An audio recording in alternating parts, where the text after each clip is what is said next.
ಕೊಡ ತುಂಬಿಕೊಂಡು ಯಾಕೆ ಬರಲಿಲ್ಲ? ಹೊತ್ತ ಬಿಟ್ಟು ಬರಬಹುದು. ಮಂಗಳ, ಇಂದು ನಿನ್ನ ಶೀಲಹರಣ. ಸವಿತಾಳಿಗೆ ಫೋನ್ ಮಾಡಿ ಇಲ್ಲೇ ಬರ ಹೇಳಿರುವೆ. ಓಹ್, ಸವಿತಾ ಈ ಜಾಗ ತಲುಪಬೇಕಾದರೆ ಇನ್ನು 70 ನಿಮಿಷ ಬೇಕು. ಹೇಗಾದರೂ ಮಾಡಿ ನಾನು ಮಂಗಳನ ಶೀಲವನ್ನು ಹಾಳು ಮಾಡಿ ತಕ್ಷಣವೇ ಸವಿತಾಳ ಕೊಲೆಗೈದು ಆ ಕೊಲೆಯ ಅಪರಾಧವನ್ನು ಮಂಗಳನ ತಲೆಯ ಮೇಲೆ ಪಟ್ಟಗಟ್ಟಿ ಅವರಿಗೆ ಗಲ್ಲು ಶಿಕ್ಷೆ ಆಗುವಂತೆ ಮಾಡುವೆ. ನಂತರ ನಾನು ಸಿಕ್ಕ ಹೆಣ್ಣಿನ ಶೀಲದ ಜೊತೆಗೆ ಚಕ್ಕಂದ ಹೊಡೆಯುವೆ.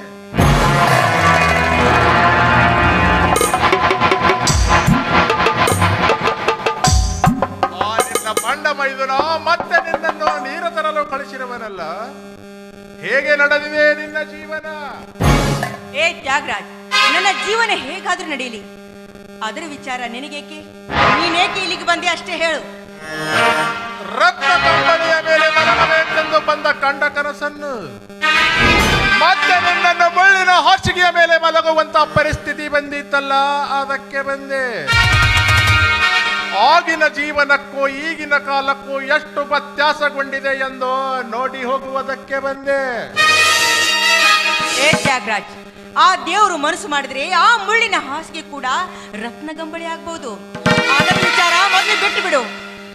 ಅಲೋ ನೀಚ, ಒಳ್ಳೆಯ ಮಾತಿಂದ ಹೇಳ್ತಾ ಇದ್ದೀನಿ, ಹೋಗೋದಕ್ಕೆ ದಾರಿ ಬಿಡು. ದಾರಿ ಬಿಡು ಮಂಗಳ, ಬಂದ ದಾರಿಗೆ ಸುಂಕ ಇಲ್ಲ ಅಂತ ಹೇಳಿದೆಯಲ್ಲ, ಯಾಕೆ ಇಲ್ಲ? ನಿಮ್ಮಂತ ಸುಂಕ ಇಲ್ಲದ ಸುಂದರಿಯರ ಸಹವಾಸ ಬೆಳೆಸುವನಲ್ಲ ಈ ತ್ಯಾಗರಾಜ. ವಿಷಯ ಸರ್ಪ ಜೊತೆಗೆ ಮಾತಾಡೋದಕ್ಕೆ ನನ್ನ ಹತ್ತಿರ ಸಮಯವಿಲ್ಲ. ಸಮಯವೇಕೆ ಒದಗಿ ಬಂದಿಲ್ಲ ಮಂಗಳ? ಮನೆಯಲ್ಲಿ ಗಂಡನಿದ್ದರೂ ಆತನನ್ನು ಷಂಡನಂತೆ ತಿಳಿದು ನಮ್ಮಂತವರ ಜೊತೆ ಸಹವಾಸ ಬೆಳೆಸುವ ನಿನಗೆ ಸಮಯವೇಕೆ ಒದಗಿ ಬಂದಿಲ್ಲ? ಮುಚ್ಚು ಬಾಯಿ ನೀಚ, ಹೆಚ್ಚಿಗೆ ಮಾತಾಡಬೇಡ. ನೀನೇನಾದ್ರೂ ಹೆಚ್ಚು ಕಡಿಮೆ ಮಾತನಾಡಿದ್ರೆ ಪರಿಣಾಮ ನೆಟ್ಟಿಗಿರುವುದಿಲ್ಲ. ಈ ವಿಷಯ ಏನಾದ್ರೂ ನನ್ನ ಮೈದನಿಗೆ ಗೊತ್ತಾದ್ರೆ ಸುಮ್ಮನೆ ಬಿಡ್ತಾನಂತ ತಿಳಿದುಕೊಂಡಿದೀಯಾ? ನಿನ್ನನ್ನು ತುಂಡು ತುಂಡಾಗಿ ಕತ್ತರಿಸಿ ನಿನ್ನ ಮಾಂಸವನ್ನು ನರ ನಾಯಿಗಳಿಗೆ ಹಾಕ್ತಾನೆ. ನೀನೇನಾದ್ರೂ ನನ್ನನ್ನು ಮುಟ್ಟಲು ಬಂದ್ರೆ ನಿನ್ನ ಆಯುಷ್ಯ ರೇಖೆ ಸಮೀಪಕ್ಕೆ ಬಂದಿದೆ ಅಂತ ತಿಳ್ಕೋ. ಮಾತಾಡು ಹೇಳಿ, ಮಾತಾಡು. ನೀನಷ್ಟೇ ಬಗಳಿದರೂ ನಿನ್ನನ್ನು ಹಾಗೆ ಬಿಟ್ಟು ಹೋಗುವುದಕ್ಕೆ ಹೇಗೆ ಸಾಧ್ಯ? ಮಂಗಳ, ಸೂಳೆ ಎಂಬ ಪರ ತೊಟ್ಟು ಮನೆಯಿಂದ ಹೊರ ಬಂದಿರುವೆ. ಒಂದೇ ಒಂದು ಸಾರಿ ನನ್ನ ತೋಳಿನಲ್ಲಿ ಆಶ್ಚರ್ಯ ಪಡೆದರೆ ಸಾಕು, ಏನೋ ಜೀವನ ಪರ್ಯಂತ ಸುಖವಾಗಿ ಇರುವಷ್ಟು ಹಣ ಕೊಡವೆ. ಮುಚ್ಚ ಬಾಯಿ ನೀಚ, ನಿನ್ನ ಹೊಲಸು ಮಾತುಗಳಿಗೆ ಮರಳಾಗಿ ಓಡೋಡಿ ಬಂದು ಸೆರಗು ಹಾಸೋದಕ್ಕೆ ನಾನೇನು ಹಾದಿ ಬಿಟ್ಟ ಸೂಳೆ ಅಂತ ತಿಳ್ಕೊಂಡಿದೀಯಾ? ನೋಡು, ಒಳ್ಳೆಯ ಮಾತಿಂದ ಹೇಳ್ತಾ ಇದ್ದೀನಿ, ನಿನ್ನ ಆಸೆ ಎಂದಿಗೂ ಫಲಿಸುವುದಿಲ್ಲ. ಆ ನಿನ್ನ ಹೊಲಸು ಮಾತಿಗೆ ನಾನು ಮೆಚ್ಚಿ ಬರುವುದಿಲ್ಲ. ಅಂತ ಹೆಣ್ಣು ನಾನಲ್ಲ. ಸಾಕು, ನಿಲ್ಲಿಸು ನಿನ್ನ ಹಾಳು ವೇದಾಂತ. ನೀನು ಎಷ್ಟೇ ಪಗಳಿದರೋ ಎಲ್ಲವೂ ವ್ಯರ್ಥ.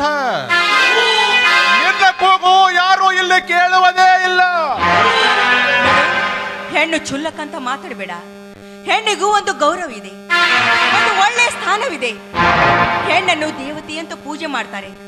ಕಿತ್ತೂರಾಣಿ ಚೆನ್ನಮ್ಮ, ಬೆಳವಡಿಗೆ ಮಲ್ಲಮ್ಮ, ಒನಕೆ ಓಬವ್ವ ಇವರೆಲ್ಲರೂ ಬಾಳಿ ಬದುಕಿ ಹೋಗಿರುವ ನಾಡಿದು. ಅಂತ ನಾಡಿನಲ್ಲಿ ಹುಟ್ಟಿದವಳು ನಾನು ಕೂಡ ಒಂದು ಹೆಣ್ಣು.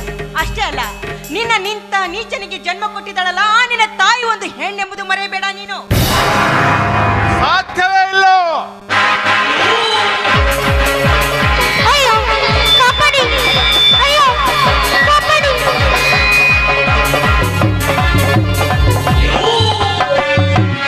ಎಲ್ಲ ಹೆಣ್ಣೆ, ಅಂತೂ ಮೋಸ ಮಾಡಿಬಿಟ್ಟಿಯ.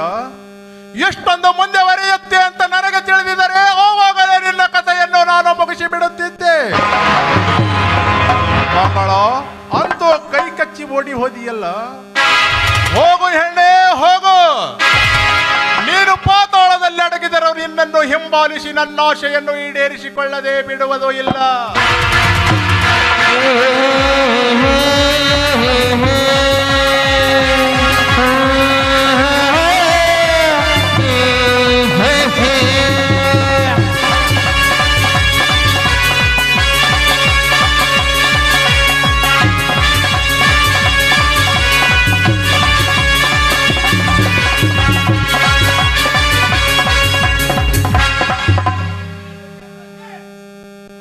ನಿಲ್ಲು ತ್ಯಾಗರಾಜ್, ನಿನ್ನಂತ ದ್ರೋಹಿ ಬದುಕಿರಬಾರ್ದು.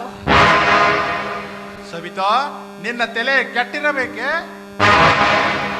ನನ್ನ ತಲೆ ಕೆಟ್ಟಿಲ್ಲ ತ್ಯಾಗರಾಜ್. ನಿನ್ನಂತ ಪಾಪಿ ಈ ಸಮಾಜದಲ್ಲಿ ಬದುಕಿರಬಾರದು. ನಿನ್ನಂತವನು ಬದುಕಿದ್ರೆ ಅದೆಷ್ಟು ಮನೆ ಮುರಿಯೋ ಕೆಲಸ ಮಾಡ್ತೀಯೋ ಏನು, ಯಾರಿಗ್ ಗೊತ್ತು. ಬೇಡ ಸವಿತಾ, ನನ್ನನ್ನು ಕೊಲ್ಲಬೇಡ. ನನ್ನನ್ನು ಕೊಂದರೆ ಪೊಲೀಸರು ನಿನ್ನನ್ನು ಹಾಗೆ ಬಿಡುತ್ತಾರೆ ಅಂತ ತಿಳಿದುಕೊಂಡಿರುವೆಯ? ನಿನ್ನನ್ನು ಕೋರ್ಟಿಗೆ ತೆಗೆದುಕೊಂಡು ಹೋಗಿ ಮರಣದಂಡನೆಯ ಶಿಕ್ಷೆ ಕೊಡುತ್ತಾರೆ. ಕೊಡ್ಲಿ, ನನಗೆ ಮರಣದಂಡನೆ ಶಿಕ್ಷೆ ಕೊಡ್ಲಿ, ನಾನು ಅನುಭವಿಸಲು ಸಿದ್ಧಳಿದ್ದೇನೆ. ನೋಡು, ನಿನ್ನ ಜೋಡಿ ಪ್ರೀತಿ ಪ್ರೇಮದ ನಾಟಕವಾಡಿದ್ದು ನಿನ್ನ ಜೋಡಿ ಸರಸವಾಡಿ ಜೀವನ ಮಾಡುವುದಕ್ಕಲ್ಲ, ನಿನ್ನ ಜೊತೆ ಸೇಡು ತೀರಿಸಿಕೊಳ್ಳುವುದಕ್ಕೆ. ನನ್ನನ್ನು ಕೊಲ್ಲಬೇಡ.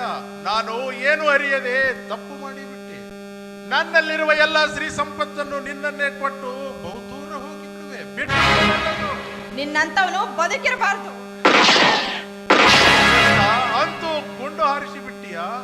ನೀನು ನನಗೆ ಕೊಲೆ ಮಾಡಿದೀಯಲ್ಲ, ನನ್ನಿಂದ ನಿನ್ನ ಕೊಲೆ.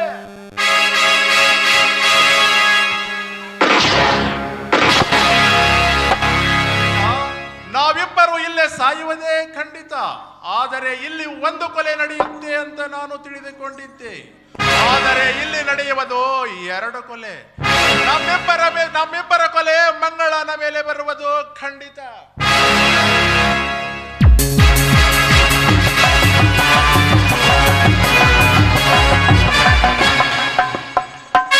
ಅಯ್ಯೋ ದೇವ್ರೆ, ಈಗೇನ್ ಮಾಡ್ಲಿ? ಈ ಪಾಪಿ ಮಂಗಳನ ಮೇಲೆ ಕೊಲೆ ಬರೋ ಹಾಗೆ ಮಾಡ್ತಾನೆ. ಇಲ್ಲ, ಹೇಗಾದರೂ ಮಾಡಿ ನಾನು ಕೋರ್ಟ್ಗೆ ಹೋಗಿ ಸಾಕ್ಷಿ ಹೇಳಲೇಬೇಕು. ಏನ್ ಮಾಡ್ಲಿ?